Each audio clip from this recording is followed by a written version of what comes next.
સુરતથી ખબર પ્રાપ્ત થઈ રહી છે। હોસ્પિટલની બેદરકારીથી મહિલાના મોતનો આક્ષેપ પરિવારે કર્યો છે। પટાણની અમૃતા હોસ્પિટલની ઘટના સામે આવી છે। ગર્ભાશયનું ઓપરેશન કરાવવા ગયેલી મહિલાનું મોત થયું છે।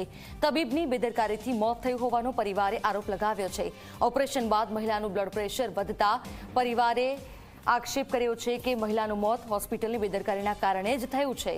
આ આક્ષેપો પછી હવે તપાસ કરવામાં આવશે। સાચી હકીકત શું છે જાણવાનો પ્રયાસ કરવામાં આવશે। હાલ તો પરિવારમાં ખૂબ જ આક્રોશ જોવા મળી રહ્યો છે। પરિવાર રોષે ભરાયેલો છે।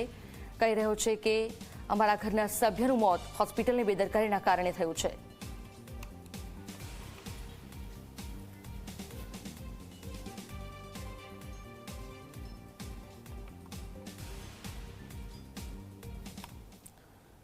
સુરતથી ઝડપાયેલા મૌલાનાના કેસમાં તપાસ હજુ પણ યથાવત છે। સુરત જિલ્લાના 7 યુવકોની પૂછપરછ કરાઈ છે।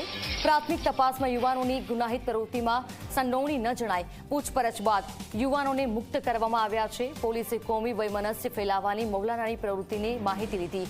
મૌલાના સંપર્કોની હાલ તો તપાસ કરવામાં આવી રહી છે। મૌલાનાના સંપર્કમાં અન્ય કોણ છે અને કઈ કઈ પ્રવૃત્તિઓમાં સંડોવાયેલા છે, આ તમામ મુદ્દે હાલ તપાસ કરવામાં આવી રહી છે।